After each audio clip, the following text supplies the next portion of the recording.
जिसने गंगोत्री पर विजय, जिसने गंगोत्री पर फतह हासिल की, समझो वो उत्तराखंड को जीत लिया।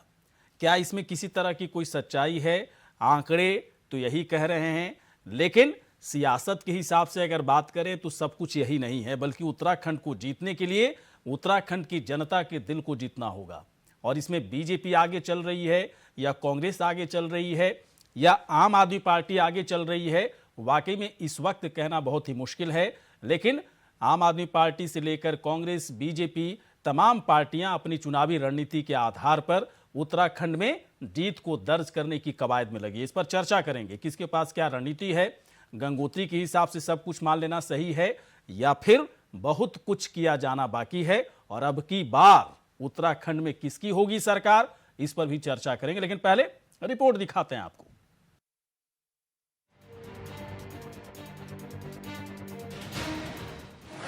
उत्तराखंड में गंगोत्री जीतने की जंग। जो गंगोत्री जीतेगा वही बनेगा 22 का बादशाह। आप कांग्रेस की प्रत्याशियों के नाम पर मुहर। गंगोत्री सहित यूके जीतने की बीजेपी का दावा।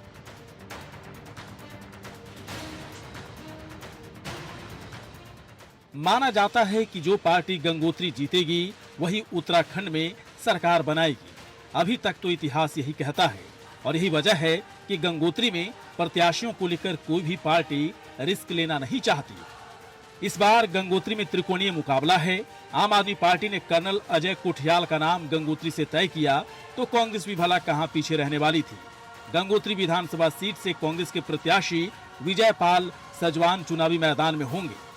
ऐसा है, ये लोकतांत्रिक उनका हक है, वो कहीं से भी चुनाव लड़ें, लेकिन वहाँ पर हमारी स्थिति बहुत मजबूत है।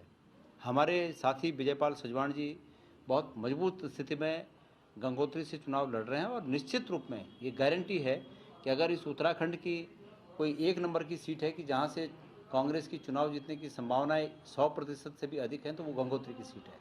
इसलिए हम अपना पक्ष देख रहे हैं, बाकी कौन कहाँ से लड़ना चाह रहा है वो विपक्ष के लोगों का अपना हक है, उनकी अपनी इच्छा होगी। लेकिन गंगोत्री की सीट विजयपाल सजवान जी बहुत मजबूत स्थिति में है, और वो सीट हम निश्चित रूप में जीतेंगे। आम आदमी पार्टी, कांग्रेस के प्रत्याशियों का नाम लगभग तय माना जा रहा है। ऐसे में बीजेपी ने भी गंगोत्री विधानसभा सीट को लेकर ताल ठोकना शुरू कर दिया है और जीतने का दावा भी कर रही है। पिछले विधानसभा चुनाव में उस सीट पर भारतीय जनता पार्टी के श्री गोपाल सिंह रावत विजयी हुए थे। दुर्भाग्यपूर्ण स्थिति ये रही कि अब वो हमारे बीच में नहीं रहे हैं। अगले चुनाव में गंगोत्री से पुणे भारतीय जनता पार्टी के जो भी प्रत्याशी होंगे वो विजयी होंगे, और प्रदेश में भी भारतीय जनता पार्टी की सरकार बनेगी।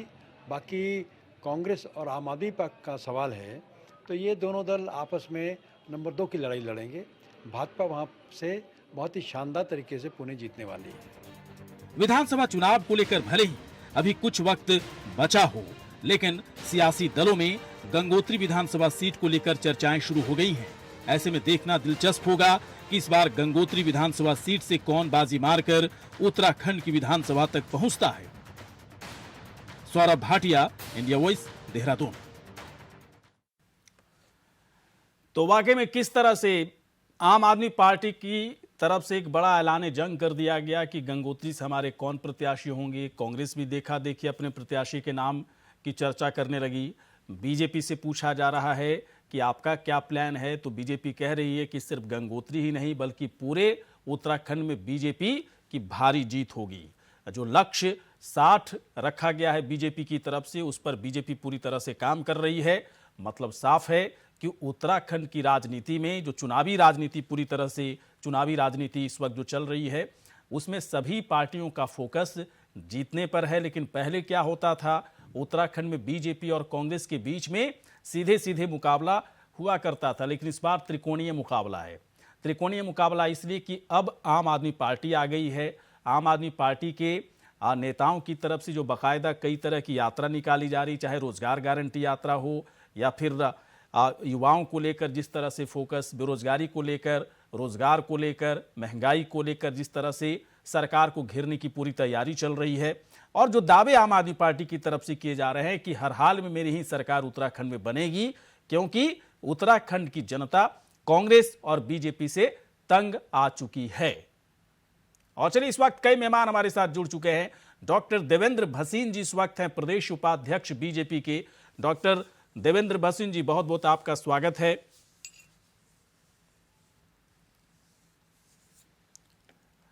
माफ कीजिएगा, चलिए इस वक्त हमारे साथ नवीन ठाकुर जी, प्रवक्ता बीजेपी के, इस वक्त हमारे साथ जुड़ चुके हैं।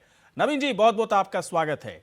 सबसे पहले आपके पास ही आएंगे, और भी पार्टियों के कई नेता हमारे साथ जुड़ेंगे।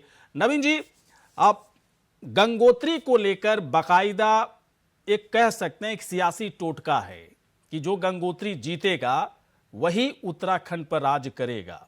और हमेशा से अगर आंकड़ों की बात करें, बाकायदा आप देख भी रहे होंगे जिस तरह से आंकड़े हम लोग दिखा भी रहे हैं, क्या वाकई में गंगोत्री से कोई कनेक्शन है उत्तराखंड का? और बीजेपी इस बार गंगोत्री से किस उम्मीदवार को खड़ा करने वाली है? क्योंकि अगर ऐसा है तो कोई रिस्क तो नहीं लिया जा सकता। नवीन, देखिए, ये तो उत्तराखंड में 2-4 मिथक हैं और इस विषय पे मैं ज्यादा बात नहीं कर सकता, लेकिन जैसा होता है उस लोगों को उसको मानते हैं लोग। हाँ उम्मीदवार की जो बात है गौरीशंकर जी, वो हमारा केंद्रीय नेतृत्व तय करता है। हाँ और उसका एक जो है प्रक्रिया है, हमारा यहाँ से पैनल तय करके नाम भेजेगा और उसको एक केंद्रीय नेतृत्व मोहर लगाएगा।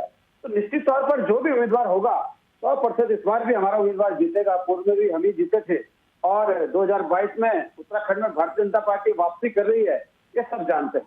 तो इसलिए मिथक कोई भी हो, अगर मिथक है तो वो हमारे पक्ष में जाएगा, क्योंकि हमारा उम्मीदवार जीतेगा। और बाकी टिकट की बात फाइनल की तो मैंने कहा हमारा केंद्रीय नेतृत्व तय करेगा। इस विषय में मैं तो बहुत छोटा कार्यकर्ता हूँ, लेकिन जो प्रक्रिया है वो अपनाई जाएगी। यहाँ से पैनल में नाम जाएगा, जो योग्य उम्मीदवार होगा, जो जीतने की क्षमता जिसके अंदर होगी, पार्टी उसको टिकट देगी और 100% जो है भारतीय जनता पार्टी की सरकार जो है 2022 में भी बनने जा रही है। अच्छा नवीन, एक बात और बताएं, बीजेपी ठीक है, आप लोग कह रहे हैं कि जीतेंगे, लेकिन इस बार मुकाबला थोड़ा अलग होने वाला है, क्योंकि उत्तराखंड के चुनावी मैदान में आम आदमी पार्टी की दस्तक इस बार थोड़ी अलग तरह की है। आम आदमी पार्टी को हल्के में नहीं लिया जा सकता है। भले ही आप लोग कह रहे हैं कि आम आदमी पार्टी के आने से कांग्रेस को नुकसान होगा, बीजेपी को कोई नुकसान नहीं होने वाला, लेकिन भीड़ देख रहे हैं आप नवीन, जिस तरह से आम आदमी पार्टी के कई कार्यक्रमों में जो भीड़ है, यात्राओं में जो भीड़ देखी जा रही है, ये तो है ही कि बाकी पार्टियों के लिए पेशानी की बात है, बहुत ही परेशानी वाली बात है। नहीं, देखिए, भीड़ को लेकर मैं कोई ज्यादा टिप्पणी नहीं करूंगा। राजनीतिक दल है और वो अपना काम कर रहे हैं, करना चाहिए निश्चित तौर पर। लेकिन अभी आपने रुद्रपुर में एक वाकया देखा था, जब इनके मुख्यमंत्री जी नैनीताल हल्द्वानी आए थे, तो उसके बाद जो भीड़ ने वहां पर हंगामा किया और जो लोगों ने वहां पर जो है अपने पैसे को लेकर वहां पर मांग की, वो सारी सुर्खियां आपने भी दिखाई थी, सब चैनलों में आई थी। तो निश्चित तौर पर किस प्रकार की भीड़ है, कैसी भीड़ है, सब जानते हैं। और एक हंगामा और हुआ था वहां पर, जो ये यहाँ पर बात करते हैं हम 80% जो है स्थानीय लोगों को रोजगार देंगे, हम 80% जो उत्तराखंडियों को सम्मान देंगे। तो आपने देखा था कि अरविंद केजरीवाल जी प्रेस के लोग भी दिल्ली से आयात करके लाते हैं, उन्हें तो उत्तराखंड की प्रेस पे भी भरोसा नहीं था। तो स्थानीय पत्रकारों ने वहां हंगामा किया, उनको जल स्थान नहीं दिया गया और दिल्ली से आए हुए पत्रकारों ने सारी जगह घेर ली, स्थानीय पत्रकारों ने हंगामा किया। तो उसके बाद ही वहां पे स्थानीय पत्रकारों को स्थान मिल पाया। तो ये आयतित भीड़, किराए के पत्रकार दिल्ली से लेकर आना और सारी चीज दिल्ली से मैनेज करना, तो ये उत्तराखंड की जनता जानती है। उत्तराखंड के लोगों को अगर सम्मान देना तो उत्तराखंड के लोगों को एक भी टिकट क्यों नहीं दिया इन्होंने? उत्तराखंड के लोगों को संगठन में क्यों बड़ा स्थान दिल्ली में नहीं दिया? उत्तराखंड के लोगों को हराने का काम जो है मनीष सिसोदिया ने, हमारे उत्तराखंड के एक जो है युवा सपूत को हराने का काम जरूर मनीष सिसोदिया ने किया। बाकी तो ये केवल जो है पॉलिटिशियन टूरिज्म है। और चुनाव होंगे तो दिल्ली से अपनी एक जो है मीडिया की टीम 50 लोग आएंगे और यहाँ पर 2-4 छोटी बंगले किराए पर खरीदेंगे, दिल्ली की जनता की गाड़ी कमाई देश के विज्ञापनों में उड़ाएंगे और उसके बाद चुनाव होने के बाद चले जाएंगे। लेकिन क्या ऐसा है नवीन, ऐसा नवीन जैसा आप कह रहे हैं, ऐसा एकदम से वाकई में ऐसा तो है नहीं। अगर ऐसा होता तो आम आदमी पार्टी भी इतनी गंभीर क्यों दिखती? आम आदमी पार्टी कह तो रही है कि जहां जहां आम आदमी पार्टी की यात्राएं जा रही हैं, खासतौर पर रोजगार गारंटी यात्रा को लेकर बहुत ही भरोसा आम आदमी पार्टी को होता दिख रहा है। मुझे एक बात बताएं कि क्या बीजेपी एक तरह से सतही रणनीति के आधार पर आम आदमी पार्टी को आंकने की कोशिश कर रही है, या फिर कोर मतलब एक तरह से जीरो ग्राउंड पर खड़ा होकर के आप लोग रियलिटी को समझने की कोशिश कर रहे हैं, कहीं चूक हो रही है नवीन जी? नहीं, देखिए, भारतीय जनता पार्टी किसी पार्टी को आंदोलन करने के आधार पर चुनाव नहीं लड़ती। जी सही हम बात जो है। चुनाव लड़ते हैं, हाँ, सही हम जो बात है। चुनाव लड़ते हैं अपने हाँ। कैडर के दम पर चुनाव लड़ते हैं। हमारे 11,235 बूथ हैं, हमारे 252 मंडल हैं, हमारे करोड़ों करोड़ों कार्यकर्ता हैं, उनके दम पर भारतीय जनता पार्टी चुनाव लड़ती है। हमने अभी 11,235 बूथों पर 57, हमने पहले तो वहां पे बूथों की कमेटी रखी थी, उसके बाद उनको सत्यापित भी किया। प्रदेश से हमारे जिला महामंत्री से लेकर ऊपरी स्तर के नेता बूथों के सत्यापन के लिए गए। हमने बूथों के सत्यापन का काम चलिए किया। ठीक है, हमने समझ गए और नवीन जी, कमेटियों का समझ काम गए। किया। मैं आता हूं आपके पास, मैं आता हूं। इस वक्त सुजाता पॉल जी भी जुड़ चुकी हैं, प्रवक्ता कांग्रेस की। सुजाता जी, स्वागत है आपका। जी धन्यवाद। सुजाता जी, गंगोत्री को लेकर देखिए, ठीक है, वैसे कोई बहुत गंभीर सवाल तो है नहीं, मैं लेकिन पूछ रहा हूं फिर भी। गंगोत्री को लेकर आम आदमी पार्टी बाकायदा बहुत गंभीर दिख रही है। आम आदमी पार्टी को ऐसा एहसास हो गया है कि गंगोत्री से अगर उसका कोई उम्मीदवार जीत जाएगा तो आम आदमी पार्टी की सरकार जो है उत्तराखंड में बन जाएगी। लगे हाथ आप लोग भी वहां से उम्मीदवार के नाम का ऐलान कर दिया, ठीक है, उस पर अभी मुहर लगनी बाकी है। क्या वाकई में गंगोत्री की रणनीति के आधार पर कांग्रेस भी कोई सब्ज बाग दिख रही है, या कांग्रेस जमीन पर खड़े होकर काम कर रही है इस वक्त? देखिए, हमारे लिए हर विधानसभा बहुत महत्वपूर्ण है, तो केवल गंगोत्री ही नहीं, हर जगह के लोगों को कार्य करना चाहिए। अपने नेताओं को, लोगों को अधिकार होता है चुनने का। इसलिए अगर आम आदमी पार्टी केवल इस वजह से कर रही है कि भाई जो गंगोत्री से जीतता है उसी की सरकार बनती है, तो ये उनके देखने का, उनका अधिकार क्षेत्र उनका है। हमारा जो सोचना है वो ये कि हम जनता के बीच में रहकर काम करें। देवस्थानम बोर्ड को लेकर आप जानते हैं कि केवल कांग्रेस पार्टी ने ही इस मुद्दे को उठाया और सरकार जो है उस पर इतना दबाव डाला कि कई राउंड जो है बातचीत की वो चली है और अभी भी चल रही है। अभी कोई ये मुद्दा सुलझा नहीं है। अभी हमारे जो तीर्थ पुरोहित हक हकूकदारी हैं वे आंदोलनरत है। अब गंगोत्री में अगर आप देखेंगे तो सेमवाल समाज के बहुत सारे लोग हैं, अन्य भी समाज के बहुत सारे लोग हैं, और उन सब के बीच में रहकर हमने उनकी समस्या को समझकर आगे बढ़ाया। हम तथ्यों के साथ हम सरकार पर सवाल उठा रहे हैं, और गंगोत्री के जो तीर्थ पुरोहित हैं वो हमारे संपर्क में हैं, और वो भारतीय जनता पार्टी के वोटर है, इसमें कोई दो राय नहीं है। लेकिन अब है या नहीं वो तय करेंगे। हम उनका मुद्दा उठा रहे हैं, इसका मतलब ये नहीं है कि हम उनसे उम्मीद करते हैं कि नहीं जी वो हमारे दबाव में आके हमें वोट दे। वो हमें काम, हमारे काम लेकिन को देखकर। सुजाता, एक बात तो आपको भी एक्सेप्ट करना पड़ेगा ना कि जब भी चुनाव होता रहा है उत्तराखंड में, कांग्रेस और बीजेपी के बीच में सीधी टक्कर रही है, सीधा मुकाबला आप दोनों के बीच में ही रहा है। इस बार आम आदमी पार्टी है, और देखिए आम आदमी पार्टी के जो नेता हैं कोठियाल साहब जहां भी जा रहे हैं, बाकायदा रोजगार गारंटी यात्रा में खास तौर पर लोगों की भीड़ बहुत दिख रही है, और आप लोग इस पर कोई टिप्पणी नहीं करते। आप लोगों को लगता है कि ठीक है, इट्स ओके, स्वागत तो आप लोग कर रही हैं, लेकिन क्या सियासी इस मुकाबले में एक मामला और, मतलब एक तरह सड़ंगा ही तो है किसी भी पार्टी के लिए?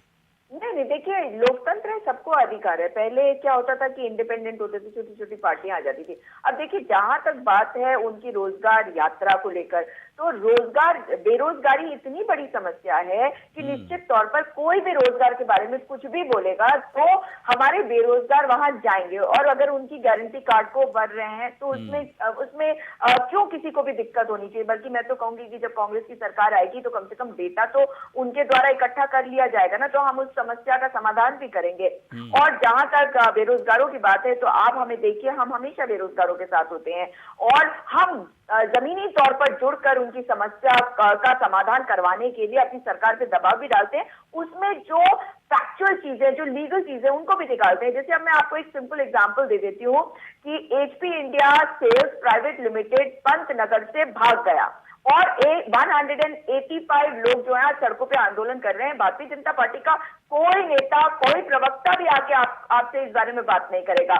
लेकिन मैं आपको बता दूं कि लेकिन सुनिए तो सुजाता जी, सुनिए, ठीक है, ये बात आप सही कह रही हैं। विपक्ष में आप लोग हैं, विपक्ष की भूमिका भी आप लोग ठीक से निभा रही हैं, कोई दिक्कत नहीं है। लेकिन जनता और बाकी लोगों को ऐसा लग रहा है कि सत्ता पक्ष के मुकाबले आम आदमी पार्टी विपक्ष की भूमिका में ज्यादा एक्टिव रोल में है? देखिए, आपने शुरू में देखा होगा कि ये बहुत एक्टिव दिख रहे थे और अचानक से अब ये नजर नहीं आ रहे। तो मुझे नहीं पता, अगर आपको लगता है कि ट्विटर पे या मीडिया में दिख जाने से वो जनता के बीच में नहीं। मैं आज की अगर आपको बात बताऊं तो सैनिक कल्याण विभाग के निदेशालय में आज हमारे 204 जो सैन्य कर्मी है और पूर्व सैनिक है वो वहां धरना दे रहे हैं। वहां पे कौन पहुंचा? वहां पे कल मैं गई थी, आज हरीश रावत जी भी पहुंचे और एक अन्य दल भी आया, लेकिन आम आदमी पार्टी वहां पे भी नजर नहीं आया। उस मुद्दे को अगर आप मेरी टाइमलाइन को देखेंगे तो आप देखेंगे कि कितने दिनों से मैं उठा रही हूँ। चलिए ठीक है, नवीन पिरशाली जी के पास हम आते हैं। ओके सुजाता जी, समझ गए। जो आप यही कह रही हैं कि ग्राउंड पर कांग्रेस खड़ी है पूरी तरह से, सिर्फ गंगोत्री नहीं बल्कि पूरे उत्तराखंड में कांग्रेस जो है ग्राउंड लेवल पर काम कर रही है। आम आदमी पार्टी कर रही है तो कर रही है, बीजेपी कर रही है तो कर रही है, जनता इस बार आपके साथ है। सुजाता पॉल जी के दावे हैं और नवीन पिरशाली जी हमारे साथ जुड़ चुके हैं, आम आदमी पार्टी के प्रवक्ता। नवीन जी, अब सीधे तौर पर नकार ही दिया जाता कि आप लोग के रोजगार गारंटी यात्रा से क्या लेना देना कांग्रेस वाले को, बीजेपी वाले को। पहले आप लोग दिख रहे थे, एक्टिव मोड पे थे, आजकल आप लोग गायब दिख रहे हैं। मैं थोड़ा सा जानना चाहता हूं, त्रिकोणीय मुकाबला होगा या फिर अभी भी कांग्रेस और बीजेपी सोच रही है कि नहीं, त्रिकोणीय नहीं है बल्कि सीधा सीधा मुकाबला है कांग्रेस बीजेपी में? तो फिर आप लोग के दावे फिर किस काम के हैं? देखिए गौरीशंकर जी, मुकाबला इस बार बड़ा रोचक होगा और उत्तराखंड के इतिहास में पहली बार मुद्दों की राजनीति पर चुनाव होने जा रहा है। तो ऐसे में आप देख सकते हैं मुकाबला सीधे भारतीय जनता पार्टी जो इस वक्त सत्ता में है और आम आदमी पार्टी के बीच में होगा। कांग्रेस कहीं भी रेस में नहीं है। जहां तक बात है आम आदमी पार्टी ग्राउंड पर नहीं दिख रही, तो आप देख सकते हैं कि आज भी आम आदमी पार्टी की किसान संकल्प यात्रा जहां उधम सिंह नगर में चल रही है, तो वहीं उत्तरकाशी में हमारे नेता माननीय मनीष सिसोदिया जी ने आज कर्नल कोठियाल जी के नाम का ऐलान किया और वहां पर रोड शो निकाला, वहां पर निम का उन्होंने दौरा किया और इस वक्त थोड़ी देर पहले उन्होंने रामलीला ग्राउंड में जनता का संबोधन किया, विश्वनाथ जी के दर्शन भी किए। तो हमारी एक्टिविटी चारों तरफ चल रही है। यही हरिद्वार और दूसरी जगहों पर हमारे समाज कल्याण मंत्री लगातार दौरे पर है। तो हमारे एक दिन में 4-4, 5-5 जगहों पर उत्तराखंड में बड़े नेताओं द्वारा कार्यक्रम हो रहे हैं और कार्यकर्ता हर सीट पर अपने अपने जगह पर रोजगार गारंटी हो चाहे अन्य मुद्दों को हो जनता तक पहुंचा रहे हैं। जहां तक बात है जहां तक बात कांग्रेस की है, वो अगर ये नहीं मान रहे हैं कि आम आदमी पार्टी यहां पर स्थापित हो चुकी है, तो हमारी सभाओं में, हमारी रैलियों में इतनी भीड़ अपने आप नहीं आती। हम कोई आदमी यहाँ पर किराए के आदमी लेके नहीं आ रहे हैं। जो भी आदमी आते हैं अपने स्वतः ही वहां पर आ रहे हैं और स्वतः आम आदमी पार्टी को समर्थन दे रहे हैं, क्योंकि आम आदमी पार्टी जनता की राजनीति कर रही है, जनता के मुद्दों की राजनीति कर रही है, इसलिए इसको इतना बड़ा समर्थन मिल रहा है। अच्छा नवीन जी, एक बात मैं और जानना चाह रहा हूं। इस बार आप लोग फोकस्ड हैं पूरी तरह से कि बेरोजगारी के मुद्दे पर सत्ता पक्ष को घेरना है, रोजगार के मुद्दे पर, बेरोजगारी के मुद्दे पर, महंगाई को लेकर, रोजगार के लिए तो बाकायदा आपने एक गारंटी यात्रा भी चला रखी है। जनता का जो रिस्पांस इस वक्त है आम आदमी पार्टी के साथ, इस रिस्पांस को भरोसेमंद कैसे माना जाए? बीजेपी तो कह रही है नहीं है, कांग्रेस कह रही है नहीं है, पत्रकार भी थोड़ी दुविधा में हैं, आम आदमी पार्टी की दावा कर रहे हैं कि सब हमारे हैं, लेकिन जनता का यू टर्न किसी भी पार्टी को समझ में नहीं आता। उत्तराखंड में ऐसा क्या करने वाले आप लोग हैं कि वहां की जनता आपका साथ देने के लिए तैयार हो जाएगी?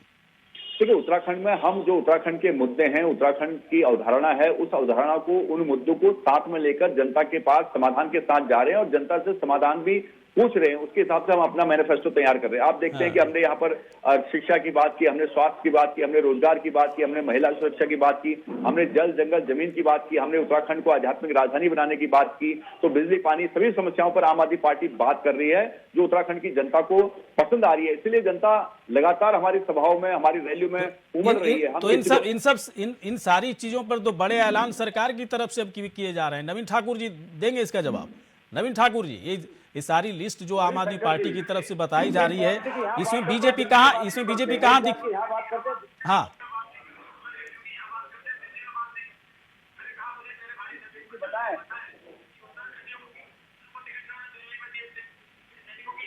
भाई साहब आपकी आवाज नहीं आ रही, क्या कर दिया आपने मोबाइल में? आप बोल तो रहे हो लेकिन आपकी आवाज नहीं आ रही है। नवीन ठाकुर, यदि आप सुन पा रहे हैं तो आप नहीं, आपकी आवाज नहीं आ रही नवीन ठाकुर जी। मैं सुजाता के पास चलूंगा। सुजाता जी देखिए, आम आदमी पार्टी तो एकदम से बिना रुके बिना ठहरे लंबी लिस्ट के साथ, और जैसा कि मैं कह भी रहा था कि एक एक्टिव विपक्ष की भूमिका में भी पूरी तरह से आम आदमी पार्टी दिख रहा है। मुद्दे हैं उसके पास, क्योंकि मुद्दे तो रहेंगे, सरकार किसी की भी हो, विपक्ष के पास तमाम तरह के मुद्दे होते हैं जैसे आपके पास हैं। उन्हीं मुद्दों के साथ आम आदमी पार्टी ने भी खुद को जोड़ा है। कांग्रेस कैसे अपने आप को अलग करके आम आदमी पार्टी से दिखाना चाहेगी जनता को? प्रकार जो है सुशोभित किया जाता है शब्दों से यूटर्न को लेकर यहाँ बोलना उचित नहीं है, तो सब जानते हैं, बच्चा जानता है। ये उत्तराखंड की जनता को बहकावे में नहीं ले सकते। ये जब उत्तराखंड की जनता के पास वोट मांगने जाएंगे तो उत्तराखंड की जनता बताएगी। अभी हमारे भाई खुद ही कहते थे हम किराए पे भीड़ नहीं लाते, तो आप देख लीजिए जब नैनीताल हल्द्वानी में केजरीवाल जी आए थे और लोगों ने किस प्रकार हंगामा करा शाम को जब पैसे नहीं मिले। ये जो दिल्ली से आयातित पत्रकारों को लेकर आए, स्थानीय पत्रकारों ने कितना हंगामा किया। चलिए थोड़ा रुकना चाहेंगे ठाकुर साहब थोड़ा रुकना चाहेंगे। एक अंतिम सवाल 30-40 सेकंड में आंसर दीजिएगा आप सुजाता जी। कैसे खुद को अलग कर पाएगी कांग्रेस आम आदमी पार्टी से जनता के बीच में, क्योंकि वही मुद्दे वो भी रख रहे हैं जो आपके पास है? पॉल जी।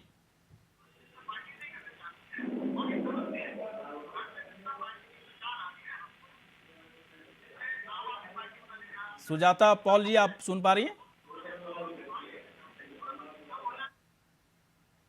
चलिए सुजाता, पॉल जी, ये सवाल आपके लिए था, लेकिन ऐसा लग रहा है कि संपर्क नहीं हो पा रहा है, समय भी खत्म हो गया, लेकिन ये सवाल जरूरी था। सुजाता जी इसका आंसर जवाब जरूर देती। चलिए आप तीनों यहां पर आए, शुक्रिया, धन्यवाद। इसी के साथ खास कार्यक्रम इतना ही, नमस्कार।